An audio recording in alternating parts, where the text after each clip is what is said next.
예, 말씀에 좀 읽어봅시다. 시작. 예, 세상 죄를 지신 주님이다. 우리가 주님 이렇게 할 때는 우리의 주인이다 이렇게 얘기를 하는 것입니다.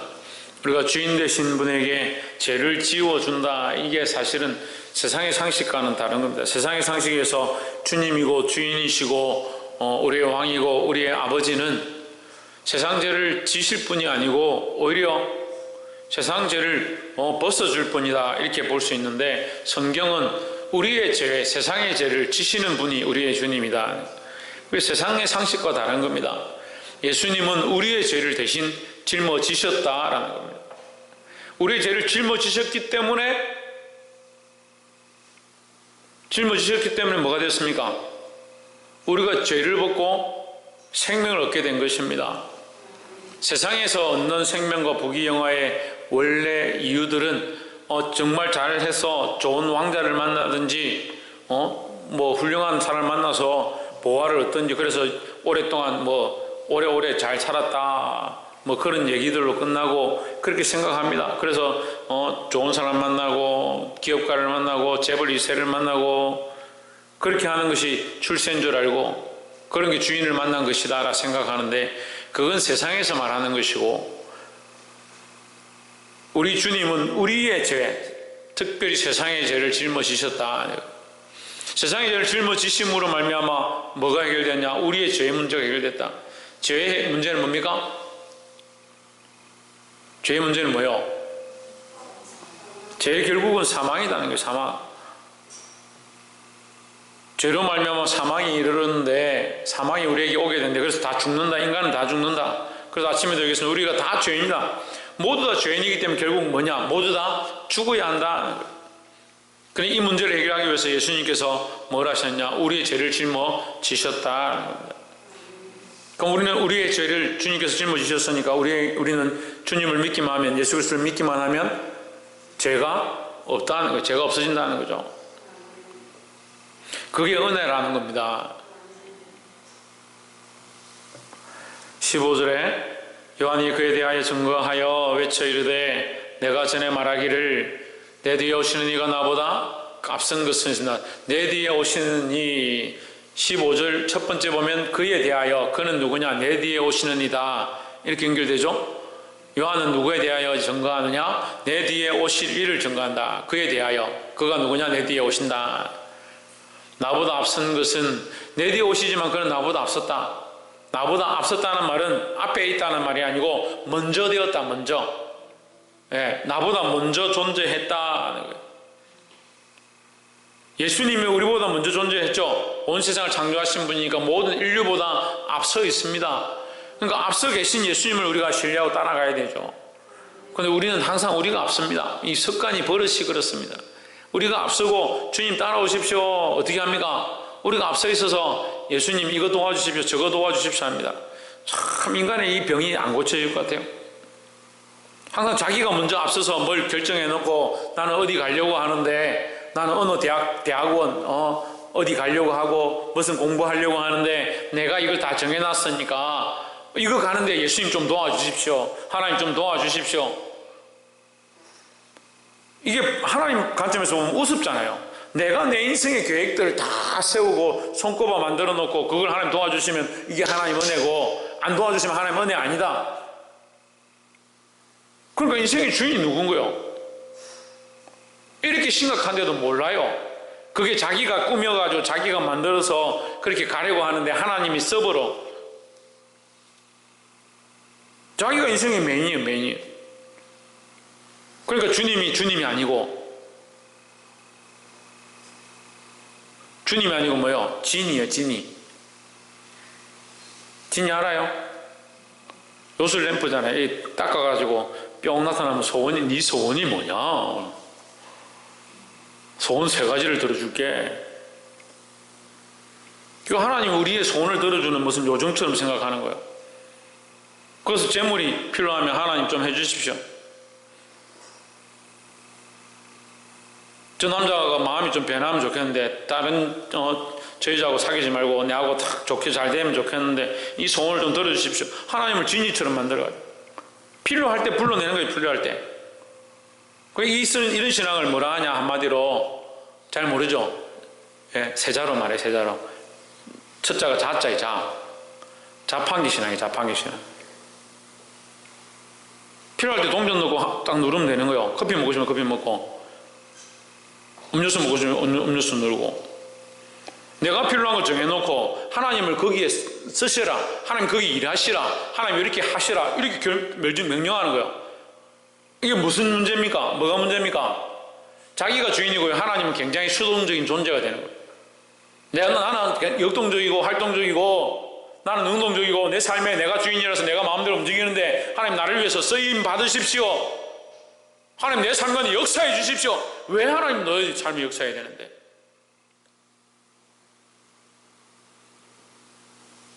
제 목소리는 별로 크지도 않고요, 저는 별로 힘이 없어서 다 말하지 못하지만 우리나라 지금 목사님들 참 문제예요.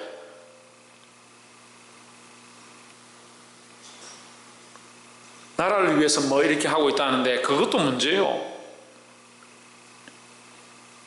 내가 옳다라고 하는 것들 가운데 하나님이 쓰임받아야 된다, 이게 뭔가 짬뽕이 됐어요. 하나님 능력이 있으신 분은 맞긴 맞는데, 내가 옳다라고 하는 이 일을 위해서 하나님이 쓰임을 받아야 된다, 이게 심각한 병이죠. 심각한 병이죠. 그러면서 가르칠 때 뭐라 가르칩니까? 기도보다 말씀보다 앞서지 마라 하잖아요. 여기 분명히 본문이 그러지 않습니까? 내 뒤에 오시는 이가 나보다 앞선 것은 그가 나보다 앞선 분이다. 우리가 하나님이 우리보다 앞선 분이고 그 말씀이 우리보다 앞선 분이고 기도가 우리보다 앞선 분이다 생각하면 우리는 뒤에 있어야 되는 거예요. 근데 내가 다 정해놓고 하나님 나를 따라오십시오, 그게 무슨 신앙이냐고요. 그게 무슨 믿음이냐고요. 이게 심각하다니까요. 여러분, 이게 정리가 안 되면요, 하나님을 섬기는 게 아니고 여러분들은 진리를 만들어 놓은 거예요. 제가 이렇게 말씀드리는 게 여러분에게 도전이 될지 모르겠지만, 너무 심하게 말씀하는 거 아닙니까? 라고 생각될지 모르겠지만 잘 점검해 봐야 되는 거예요. 여러분들을 넘어뜨리고 시험에 들게 하려고 얘기를 하는 게 아니고, 내가 다 만들어 놓은 그 계획 속에 하나님이 쓰임을 받아야 되는 게 아니라, 하나님이 앞선 분이고 우리를 창조하셨고 우리를 위하여 예정해 두신 그 계획 가운데 내가 쓰임 받는 자가 되어야 되는 거예요. 그게 믿음이에요. 그게 믿음이잖아요. 하나님 하실 일, 하나님의 그 놀라운 계획들이 내 삶에 이루어지기 원합니다. 특별히 내게 가정을 허락하셨으니까, 내 가족들을 허락하셨으니까, 내게 이 친구들을 허락하셨으니까, 하나님 이들 가운데 하나님 원하신 뜻을 내가 이루어가는, 내가 원하는 뜻이 이건데 이걸 이루는 게 아니라 하나님 원하신 뜻을 내가 밝히 보아서 그들을 인도하는, 여러분 정말 종이 한 장 차이예요. 똑같은 것 같은데 이걸 보지 못하면요, 실컷 하고 나서 뭐하냐? 주님 없는 일을 하는 거예요. 주님 없는 일. 주여 주여, 우리가 주의 이름으로 선지자 노릇하고 주의 이름으로 병자를 고치고 주의 이름으로 귀신을 쫓아냈다. 귀신 쫓아내면 뭐하나? 귀신 쫓아내고 병자를 고치면 뭐하냐고요? 이게 산상수훈이요. 예수님 뭐라고 합니까? 이 불법을 행한 자들아, 내가 너희를 도무지 알지 못하노니 내게서 떠나가라. 귀신을 쫓아내고 선지자 노릇하고 병자를 고쳤는데, 그럼 우리는 그게 다인 줄 알잖아요. 한국교회 그게 다인 줄 알아요. 지금 그게 정말 큰 줄 알아요. 그 예수님 뭐라고 합니까? 불법을 행한 자들아, 내 아버지의 뜻대로 행하는 자가 하나님 편이고 좋은 열매라고 얘기하는데, 하나님 뜻은 아니고 자기들이 원하는 것을 하기 원한다.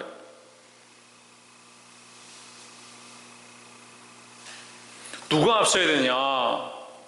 홍준이 누가 앞서야 된다고?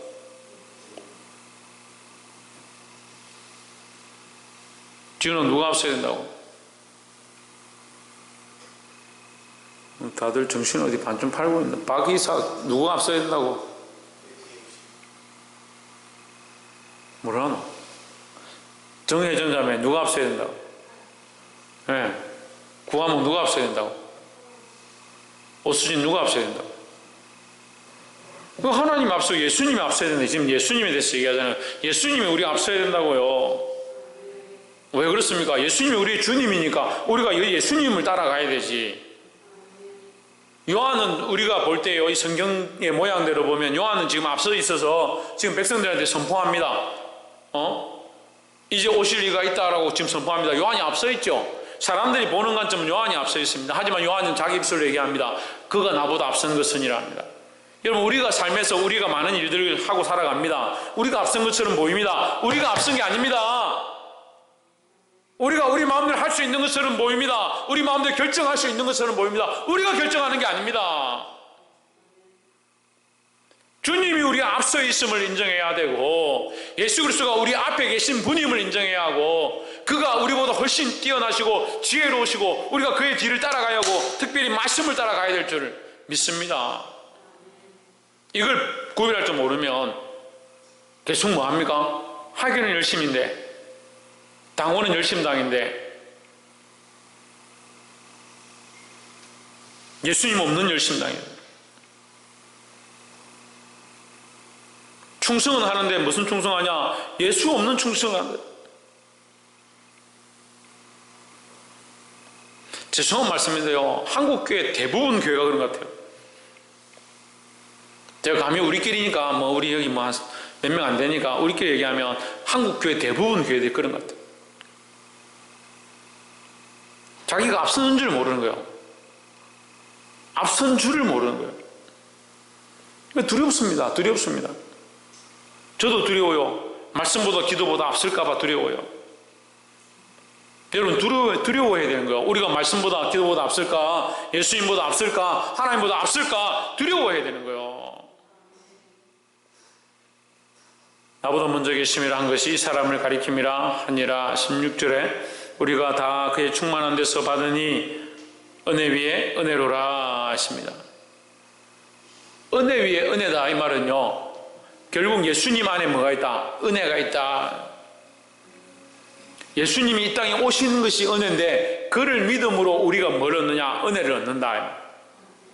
그러니까 세상 사람이 얻을 수 없는 은혜를 우리가 얻게 된다. 예수 그리스도가 십자가에 못 박히셔서 우리를 위하여 구원하시는 자리에 온 것, 이 땅에 오신 것도 은혜고, 십자가에 못 박혀 죽으신 것도 은혜고, 그 은혜를 믿는 자가 구원을 얻는 것도 은혜다. 근데 이 은혜의 은혜가 뭐냐면, 은혜를 입은 자는 더 은혜를 입는다, 이 말입니다. 무슨 말인지 알겠어요?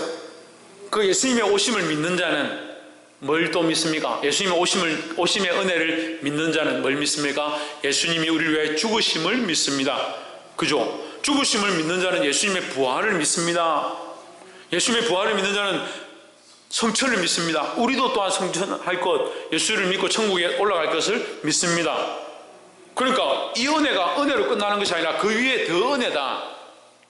이것을 믿는 자들은 그 은혜를 더 받을 수 있다. 그 구원의 은혜를 경험할 수 있다는 거죠. 그런데 믿지 않는 자에게는 그것이 은혜라 하더라도 거기서 멈추는 거죠. 그러니까 교회를 다니는데 예수를 믿는데 딱 그까지만 믿는 사람이 있어요. 그까지만. 그 다음 안 믿는 사람이 있어요. 그럼 은혜를 믿고 그 은혜를 받은 자는 그 위에 은혜가 더한다. 더 큰 은혜를 받을 수 있다는 거예요.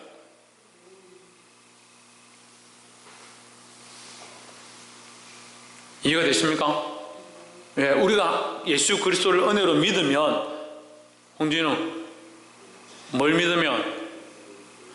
예수 그리스도를 은혜로 믿으면 그의 삶이 은혜이고 우리 가운데 오신 게 은혜이고, 그 은혜를 받고 끝나는 것이 아니라 예수 그리스도의 십자가가 은혜고, 십자가가 은혜로 끝나는 것이 아니라 그 십자가를 믿으면 그 죄사함과 정결케 함이 우리에게 은혜로 또 임하고, 그 은혜 위에 은혜가 계속 임한다는 거죠. 그래서 이 은혜는 끝나지 않습니다. 끊임없습니다. 끊임없어요. 성소에서 물이 흘러가는데요, 그게 끝난다고 성경에 기록되어 있지 않습니다. 끝이 기록이 없어요. 끝이.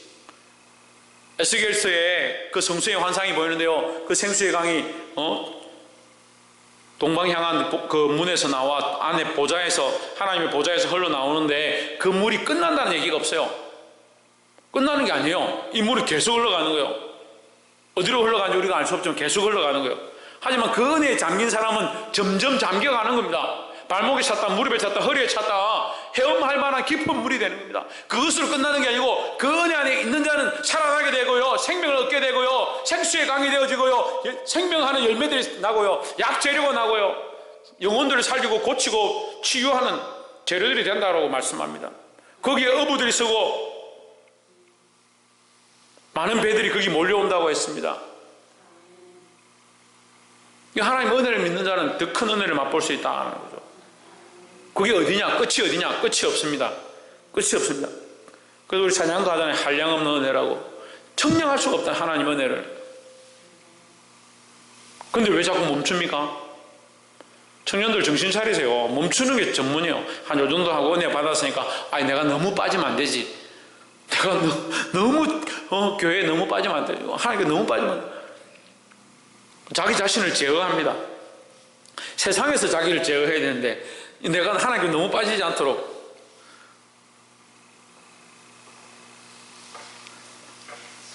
똑바로 보길 바랍니다. 17절에 율법은 모세로 말미암아 주신 것이요 하십니다. 은혜와 진리는 예수 그리스도로 말미암아 온 것이라 하십니다. 여러분 이 말씀을 오해하면 안 되고요. 율법은 모세로 말미암아 주어진 것이요 했으니까 주어진 것 자체가 은혜입니다. 주어진 것 자체가. 그 율법도 그럼 결국 뭐다? 은혜의 모양이다. 은혜의 모양이다. 이걸 반드시 알아야 됩니다. 율법도 은혜의 모양이다.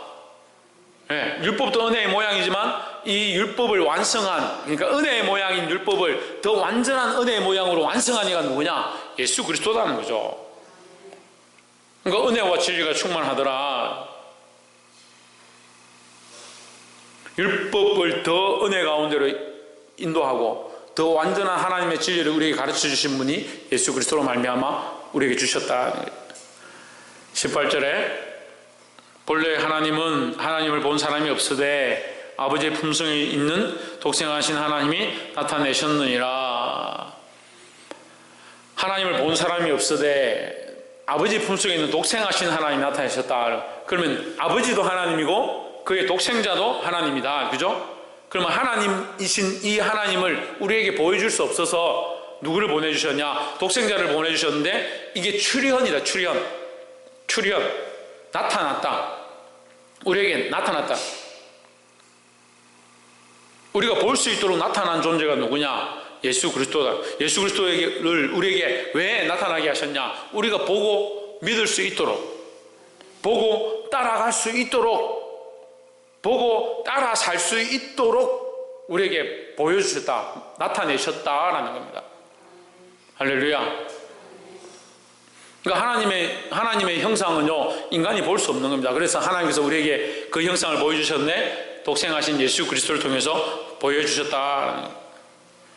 19절, 유대인들이 예루살렘에서 제사장들과 유대인 레위인들을 요한에게 보내어 내가 누구냐 물을 때 요한의 증거가 이러하니라. 네가 누구냐 왜 물었겠습니까? 메시아를 기다리고 있었는데 요한이 자꾸 설치니까 네가 혹시 메시아냐 이렇게 물은 거죠. 네가 혹시 메시아냐? 20절에 요한이 드러내어 말하고 숨기지 아니하니 드러내어 하는 말이 나는 메시아가 아니다.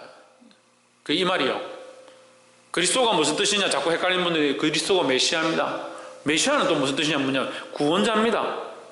그럼 그리스도는 뭡니까? 구원자입니다. 우리의 구원자가 누구냐? 그리스도입니다. 구원자가 메시아고 메시아가 그리스도고 이렇게 되는 겁니다. 자꾸 헷갈리지 마시고 어쨌든 의미가 각각 있지만 이게 결론적인 메시아, 구원자의 구원자. 나는 구원자가 아니다. 구원자는 누구냐? 그리스도다. 그 말이죠. 네가 혹시 구원자냐? 네가 혹시 메시아냐? 아니다. 나는 메시아도 아니고 구원자도 아니다. 그리스도가 구원자다. 나는 그리스도가 아니다. 이 말이죠. 교회는 항상 이것을 조심해야 합니다. 내가 예수냐, 내가 그리스도냐, 내가 하나님이냐 이렇게 드러나지 않도록 조심해야 되고 내 삶에도 내가 주인 되지 않도록 조심해야 합니다. 이제 한국교회 코로나 이거 뭐 문제죠. 근데 가장 큰 문제가 뭡니까? 자기가 하나님이라고 하는 사람들 때문에 문제입니다. 그 이단들 때문에 지금 이것이 이만큼 퍼졌습니다. 누가 하나님이냐? 세월호 사건 때 하나님께서 세월호 사건을 통해서 물론 귀한 생명들이 희생된 것이 안타깝지만 그 중에도 그 이단들이 드러나고 그들이 이 경제와 이 많은 밑에 배경들을 잡고 우리나라를 쥐어 흔드는 것들을 하나님 알게 하셔서 구원파를 망하게 하셨습니다.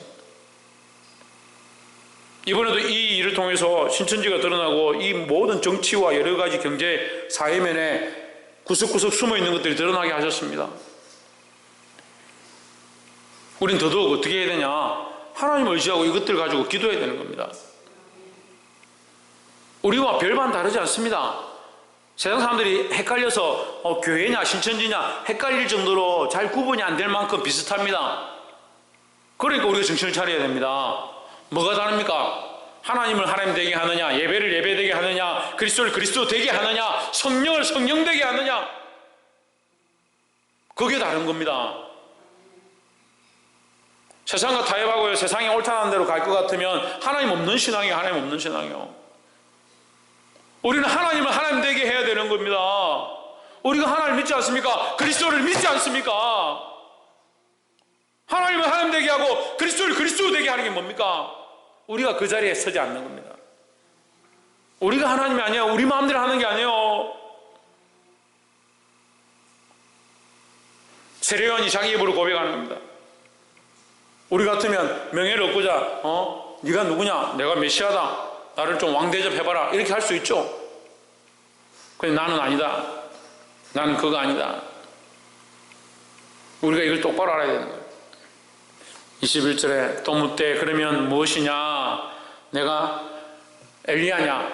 이르되 나는 아니라. 또 묻되 내가 그 선지자냐? 이르되 아니라.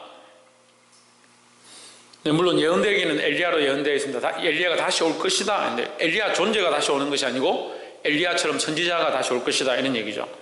엘리야 자체가 다시 오는 것이 아니고 세례요한을 엘리야의 다시 오음에 대해서 엘리야의 다시 나타남에 대해서 세례요한으로 표현합니다. 세례요한을 엘리야로 표현합니다. 엘리야로 표현하지만 엘리야 자체가 세례요한은 아니죠. 표현되어질 뿐이지. 그러니까 예수님의 오실 길을 예비하기 위하여 엘리야가 다시 와야 하리라. 그 엘리야가 오는데 그 엘리야가 엘리야로 오는 것이 아니고 이 선지자의 모양으로 오는 겁니다. 이해가 되십니까? 예, 엘리야의 선지자적 모양을 세례요한이 가지고 와서 바른 말씀을 전하고 선지자의 역할을 하는 겁니다. 내가 그 선지자냐 그 엘리야냐 이 말이야. 그 엘리야냐 대답하되 아니라. 나는 아무것도 아니다. 22절에 또 말하되 누구냐? 네가 아무것도 아니면 뭐냐 그러면 우리를 보낸 이들에게 대답하게 하라. 바리새인들이 보냈으니까 바리새인들이 보냈는데 내가 가서 뭐라고 말하면 되냐? 너는 내게 대하여 무엇이라 하느냐? 이르되 21절 나는 선지자 이사야의 말과 같이 주의 길을 곱게 하라고 광야에서 외치는 자의 소리로라. 나는 아무것도 아니고 그냥 주님이 오실 길을 외치는 자의 소리다. 그냥 소리일 뿐이다. 나는 누가 이렇게 말하겠습니까? 나는 아무것도 아니다. 그냥 나는 하나의 소리일 뿐이다. 소리는 나다가 없어지는 거예요.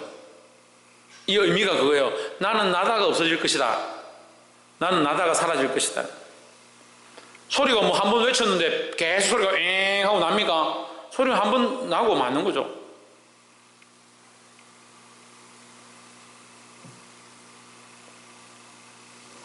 그러니까 이 세례요한은 잠시 있다가 없어질 것을 가르쳐주고 있습니다. 24절 저희는 바리새인들에게서 보낸 자라. 25절 또 물어 이르되 내가 만일 그리스도도 아니요 엘리야도 아니요 그 선지자도 아닐진데 어찌하여 세례를 주느냐. 26절에 요한이 대답하되 나는 물로 세례를 주거니와 너희 가운데 너희가 알지 못하는 한 사람이 서서니 했습니다. 세례요한은 이 적답을 피하는 거죠. 왜 세례를 주느냐? 나는 이런 권세로 세례를 준다 이렇게 말하지 않고 나는 물로 세례를 주거니와 너희 가운데 너희가 알지 못하는 한 사람이 있는데 그는 뭘 하느냐? 27절에 곧 내 뒤에 오시는 그이라 나는 그의 신발끈을 풀기도 감당하지 못하겠노라. 그 세례요한은 철저하게 겸손한 겁니다. 여러분 예수님은 그렇게 생각합니까? 예수님에 대해서 그렇게 생각하시면 손 들어보세요. 예수님의 신발끈도 나는 풀 수 없다. 신발도 만질 자격이 안 된다. 그렇게 생각하는 사람들 얼마나 되겠습니까? 손 들지 말고. 들려면 자식에게 들어야지. 그 신발도 만지면서 예수님의 발도 만지지 못할 만큼 그렇게 예수님을 존귀하게 여겨야 돼요. 마리아가 예수님의 죽으심을 예배하기 위하여 그 향료값 자기 평생 모아서 시집갈 때 쓸 것, 그 여인에게 시집가는 것, 출산하는 것보다 큰 게 뭐 있겠습니까? 그 귀한 것을 깨트려가지고 여인에게 이 머리카락이라는 게 얼마나 귀합니까? 예? 우리 교인들이 그렇게 충성하고 열심히 한다는데 오늘 여기 뭐 몇 명 안 남았으니까 남은 사람들 중에서라도 혹시 머리카락으로 제 발 씻어줄 수 있는 사람 손 들어보세요. 여자 자매들 중에 자 머리카락으로 고개 푹 숙이네. 이렇게 바라지도 않지만 머리카락으로 이 남정네 발을 그것도 유대 지방의 그 광야와 같이 모래가 흙이 날아다니는 그 더러운 발을 자기 그 평생 모은 가장 귀한 옥합을 깨트려 가지고 그 머리카락으로 그걸 닦아주고 지켜준다는 게 이게 말이 그렇지 어떻게 가능한 일이냐는 거예요.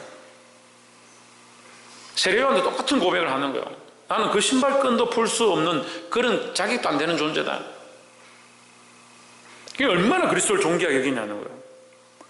우리가 귀히 여기고 귀히 여김을 받는 것은요, 우리가 얼마나 그리스도를 존귀히 여기냐. 세례요한이 그러니까 존귀히 여김을 받는 거예요. 이 마리아의 그 행함이 예수 그리스도를 그만큼 존귀히 여기니까 세상에 어디를 가든지 이 여인에 대하여 얘기하라고 예수님 말씀하셨습니다. 우리가 얼마나 주님을 존귀히 여기느냐, 예수 그리스도를 존귀히 여기느냐, 내 생각을 존귀히 여기느냐, 내 삶을 존귀히 여기느냐, 내 몸을 존귀히 여기느냐, 이걸 비교해 보면 되는 거예요. 볼 수 있기를 소망합니다. 28절에 이 일은 요한의 세례 주던 곳 요단강 건너편 베다니에서 된 일이니라. 29절 이튿날 요한이 예수께서 자기에게 나오심을 보고 이르되 보라 세상 죄를 지고 가는 하나님의 어린 양이로다 했습니다. 예수님이 뭘 하셨다? 세상의 죄를 지고 간다. 세상의 죄를 지고 가는 하나님의 어린 양이다. 이 어린 양은 뭘 해야 됩니까? 어린 양은 뭐 해야 됩니까? 이삭은요, 아브라함이 이삭을 100세 때 낳아가지고 그 아들을 하나님 앞에 갖다 바칩니다. 그죠? 아브라함은 이삭을 갖다 바쳤습니다. 근데 하나님이 이삭을 안 받았습니다. 여러분 잘 기억하세요. 이삭을 바쳤습니다. 그냥 아브라함은 바친 겁니다. 이걸 하나님 받으심이라고 하거든요. 아브라함은 이삭을 갖다 바쳤습니다. 하나님은 이삭을 안 받았습니다. 대신 이삭 대신 받은 게 있습니다. 뭘 받았습니까? 수풀에 걸린 수양을 받았습니다. 그죠? 그래서 이걸 대속제물이라 하죠. 하나님 대신 받으셨다. 대신 받으셨다. 그럼 양은 뭘 해야 되냐? 죽어야 되는 거예요. 죽어야 되는 거예요. 대신 죽어야 되는 거예요. 하나님의 어린 양은 뭘 하냐? 세상 죄를 졌으니까 뭘 해야 되냐? 죽어야 되는 거예요. 아까 사모님하고 잠깐 얘기하면서 이 퀴즈 문제 글자 잘못된 오타를 얘기했는데 아사셀이 나오는데 아사셀이 뭐냐? 너희가 죄를 범하거든 양을 가져다가 그 양에게 안수를 한 다음에 염소는 양에게 이게 안수를 합니다. 안수를 하고 광야에다 갖다 풀어놓는 그 양이 이 죄를 대신 짊어지고요 광야에 가서 죽는 겁니다. 누가 죽어야 되냐? 내가 광야에 가서 죽어야 되는데 목말라서 말라 타 죽어야 되는 존재가 누구냐? 난데 대신 양을 가져와서 거기에 안수를 하고 내 죄를 거기 전가시켜서 나의 죄를 위하여 대신 이 양을 갖다가 풀어놓는 양은 죽어야 되는 겁니다. 번제를 드리기 전에 양과 수염술 비둘을 가져와서 거기 안수하고 나의 죄를 거기 전가시키고 그 죄를 진 그 양은 뭐하냐? 죽어야 되는 겁니다. 각을 떠서 불을 태워서 드려야 돼요. 그러니까 하나님의 어린 양은 뭘 해야 되냐? 세상 죄를 졌으니까 죽어야 된다. 세례요한은 뭘 보느냐? 그가 우리를 위하여 죽으실 것들을 보는 겁니다. 그리스도를 바라볼 때마다 우리는 뭘 생각해야 되냐? 우리 죄를 위하여 죽으신 분임을 기억해야 합니다. 우리를 위하여 죽으시고 우리를 위하여, 우리를 살리기 위하여 희생하셨던 그 예수님의 모습을 잊어버리니까 자꾸 무슨 생각하냐? 나를 위해서 뭘 좀 줘야 되는데, 뭘 기도해 줘야 되는데, 뭘 들어줘야 되는데, 주인 되어진 착각된 신앙들을 자꾸 가지는 겁니다. 이 어린 양 대신 예수 그리스도 볼 수 있기를 소망합니다. 30절에 내가 전에 말하기를 내 뒤에 오는 사람이 있는데 나보다 앞선 것은 그가 나보다 먼저 계심이라 한 것이 이 사람을 가리킴이라 하십니다. 이게 아까 15절에서 한 말이죠. 똑같은 얘기를 한 겁니다. 31절에 나도 그를 알지 못하였으나 내가 와서 물로 세례를 주는 것은 그를 이스라엘에게 나타내려 함이라. 물로 세례를 주는 것은 그를 나타낸다. 이게 물로 세례를 주어서 누구를 기다리게 만드냐? 성령으로 세례해 줄 자를 기다리게 만드는 겁니다. 그래서 우리가 여기서 하나 교훈을 얻을 수 있는 것은 물로 세례를 주는 것은 성령으로 세례를 받는 모양이다. 그러니까 물로 찍어서 세례를 받는 것이 중요한 게 아니라 결국 성령으로 세례를 받을 것을 표하는 것이다. 그래서 내가 예수를 믿어 구원을 얻고 성령이 내게 오셔서 예수님을 믿게 하고 말씀을 깨닫게 하는데 성령으로 세례 받았음의 표가 뭐냐? 물로 세례 받는 것이다. 나쁘게 얘기하면요, 물로 세례 받는 것은 아무것도 아닌 거예요. 그 믿음의 고백이 없고 예수를 믿음으로 내가 정결케 되고 세례를 받은 것에 대한 이게 없으면요, 물로 세례 받는 건 아무 소용이 없는 거죠. 물로 세례 받은 이것은 성령으로 세례 받아서 내가 예수를 믿게 됐고 이제 성령의 인도함을 따라서 사는 삶으로, 새로운 삶으로 바뀌게 되었다는 것에 대한 표다라는 거죠. 그러니까 이 세례 요한의 물로 준 세례는, 여기 숨어 있는 말이 물로 준 세례는 별거 아니다, 필요 없다는 말은 아니지만 이것보다 더 중요한 게 뭐냐? 성령으로 세례를 받는 것이다. 그래서 이스라엘 백성이 누구를 아느냐? 그를 이스라엘에 나타내려 함이라 했으니까 누구를 알게 하기 위해서, 예수 그리스도를 알게 하기 위해서 내가 세례를 주었다. 32절에 요한이 또 증거하여 이르되 내가 보매 성령이 비둘기같이 하늘로서 내려와서 그의 위에 머물렀도다. 33절 나도 그를 알지 못하였으나 나를 보내어 물로 세례를 주라 하신 그이가 나에게 말씀하시되 성령이 내려서 누구의 위에든지 머무는 것을 보거든 그가 뭐하는 자냐? 성령으로 세례를 주는 이인 줄 알라. 33절 그가 곧 성령으로 세례를 베푸는 이인 줄 알라. 누가 성령으로 세례를 베푼다? 예수 그리스도께서, 예수님께서 오셔서 뭘 하냐? 성령으로 세례를 베푼다. 그래서 성령으로 세례를 베푸는 것은 뭐와 연결됐습니까? 고아모, 성령으로 세례를 베푸는 것은 뭐와 연결됐습니까? 예수님과 연결되죠. 그래, 그거 맞는데 오수진 뭐와 연결됐습니까? 천정민 집사님 뭐와 연결됐습니까? 그렇죠. 물로 세례 받는 거 연결되죠. 물로 세례 받는 것과. 물로 세례를 베풀라. 이 세례 요한이 물로 세례를 베푸니까 성령이 머물렀었는데 그는 뭐냐? 성령으로 세례 줄 자다. 그 물로 세례 주는 것과 성령으로 세례 주는 것이 연결된다라는 거죠. 그러니까 우리가 육체로는 물로 찍어서 세례를 주지만 그것은 결국 영적 성령 세례와 연결된다라는 겁니다. 그래서 어떤 교회 가면은, 어떤 교단에 가면 네 물세례 받았냐? 받았다 하면 너 성령세례는 언제 받았냐? 그런 얘기를 합니다. 그래서 물세례 받은 사람도 성령세례를 받아야 된다. 홍진우 물세례 받은 사람도 성령세례를 받아야 된다. 그러니까 성령세례를 받으라고 막 모아놓고 막 주야 막 이렇게 하는데 그럴 필요가 없어요. 물론 유익하게 할 수 있는지 모르겠지만 성령세례는 예수 그리스도를 믿음으로 시작되어지는 거예요. 네, 그러니까 우리가 물세례를 받는 것 자체가 뭡니까? 믿음의 고백이니까 그리스도를 믿음으로 물세례를 통해서 그리스도를 만나고 그리스도를 만남으로 뭐가 성령 세례와 연결된다라고 되어 있잖아요. 이 말씀이 그렇게 기록하고 있잖아요. 물세례를 받을 때 성령이 그에게 멈췄으면 그가 누구냐? 그리스도인 줄 알 것이고 그리스도가 우리에게 뭘 주신다? 성령 세례를 주신다. 그러니까 우리는 물 세례를 받고 예수 그리스도를 영접했으니까 예수 그리스도로 말미암아 예수 그리스도를 만남으로 오늘 이 세례 요한이 만났던 예수님을 우리가 물 세례를 받음으로 예수 그리스도를 믿음으로 누구를 만나냐? 그 예수 그리스도를 만남으로 우리 안에 뭐가 임한다? 성령 세례가 임한다라는 거죠.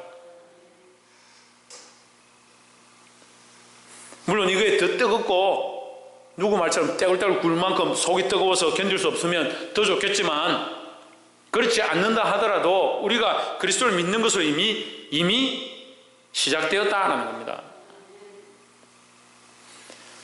34절에 내가 보고 그가 하나님 아들이심을 증거하였노라 하니라 하십니다. 우리는 누굴 증거하느냐? 하나님 아들이신 그리스도를 증거하는 것이다. 오늘 이 본문을 통해서 저는 예수 그리스도를 여러분에게 증거했습니다. 그가 뭘 하시냐? 세상 죄를 지고 가시는 주님이다. 이 말씀을 다 들었는데 다른 건 안 남고 자판기 그거 기억 속에 좀 남았습니다. 물로 세례 주는 거 그거 남았습니다. 그렇게 하면 안 됩니다, 여러분. 마리아가 머리로 기름 부어가지고 뭐 그거 하는 그거 기억에 좀 남고요. 다른 거는 기억이 안 나면 이게 안 돼요. 이게 아니에요. 세례 요한이 나는 아무것도 아니고 나는 없어져야 하고 나는 그의 심들매 끈을 풀기도 마땅치 않다. 그렇게 할 만큼 자기를 낮추고 누구를 드러내냐? 그리스도를 드러냈습니다. 오늘 이 말씀을 통해서 우리는 누구를 발견해야 되냐? 세상 죄를 지고 가는 하나님의 어린 양 그리스도를 발견해야 됩니다. 그가 우리를 위해 오셨고 우리를 위하여 살리시는 일들을 하십니다. 그 그리스도를 믿음으로 붙잡고 그 그리스도를 증언하고 성령 안에서 승리하기를 주의 이름으로 축복합니다. 기도하겠습니다.